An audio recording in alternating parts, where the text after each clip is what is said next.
ప్రకాశం జిల్లా అద్దంకిపట్నంలో సిఐటియు ఆధ్వర్యంలో ఘనంగా మేడే వేడుకలు నిర్వహించారు. ముందుగా మున్సిపల్ ఆఫీస్ వద్ద జెండా ఆవిష్కరణ చేసి పట్టణంలో ర్యాలీ నిర్వహించారు. ఈ కార్యక్రమానికి ముఖ్య అతిథిగా సిఐటియు ప్రకాశం జిల్లా నాయకులు సిహెచ్ మజుందార్ హాజరయ్యారు. ఈ సందర్భంగా మాట్లాడుతూ ఐక్య పోరాటాలతో కార్మికులు తమ హక్కులు సాధించుకోవచ్చని పిలుపునిచ్చారు.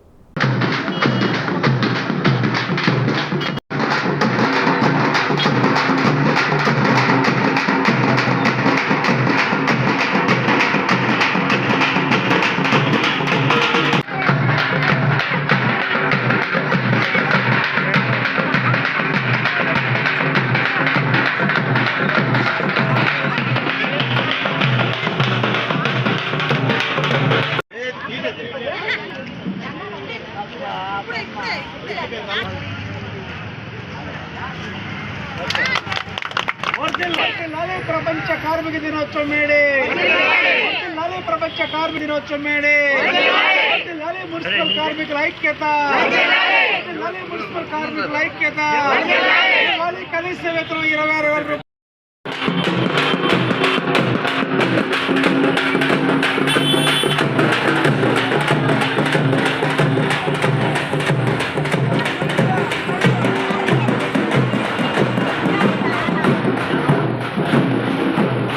ఈరోజు ప్రపంచవ్యాప్తంగా జరుపుకుంటున్నారు. 1886లో అమెరికాలోని చికాగో నగరంలో కార్మికుల బలి దానంగా వచ్చిన ఈ మేడేని ఈరోజు ప్రపంచవ్యాప్తంగా 8 గంటల పని విధానం అమలు కోసం జరుపుతున్నారు. కానీ మన భారతదేశంలో మోడీ అధికారంలోకి వచ్చిన తర్వాత ఈరోజు 8 గంటల పని విధానాన్ని రద్దు చేసి ఆ స్థానంలో 10 గంటలు 12 గంటలకి మార్పు చేస్తూ పార్లమెంట్లో చట్టాలు చేశారు. ఇది మేడేకి చిహ్నానికి దుర్మార్గంగా ఈరోజు కేంద్ర రాష్ట్ర ప్రభుత్వాలు వ్యవహరిస్తూ ఉన్నాయి. 8 గంటల పని విధానాన్ని అమలు చేయమని చెప్పేసి ఈ మేడే సందర్భంగా ప్రభుత్వాన్ని కోరుతూ కార్మిక వర్గంగా ప్రతిజ్ఞ చేస్తూ ఉన్నాము. 8 గంటల పని విధానాన్ని మేము కాపాడుకుంటామని చెప్పేసి ఈ మేడే సందర్భంగా సిఐటియు నాయకత్వంలో కార్మిక వర్గం ప్రతిజ్ఞ చేస్తూ ఉంది.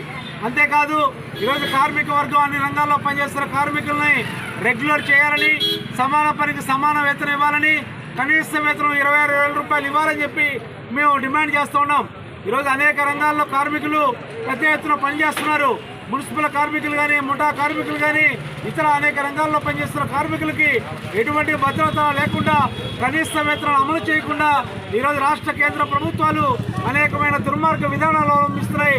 ఈ మేడే సందర్భంగా ప్రభుత్వాలు మేము కోరుతున్నాం, కార్మికులందరూ కూడా కనీస వేతనం 26,000 రూపాయలు ఇవ్వాలని, కేంద్ర ప్రభుత్వం తీసుకొచ్చిన ఈ లేబర్ చట్టాల రద్దుని ఉపసంహరించుకొని పాత చట్టాలు అమలు చేయాలని, 8 గంటల పని విధానాన్ని అమలు చేయాలని చెప్పి కోరుతూ ఈరోజు మేడేని ఘనంగా అద్దంకిపట్నంలో అన్ని రంగాల్లో ఉన్న కార్మికులు ఈరోజు జరుపుకుంటూ ఉన్నారు. ఈ మేడేని జయప్రదం చేయాలని చెప్పేసి కోరుతా ఉన్నాం.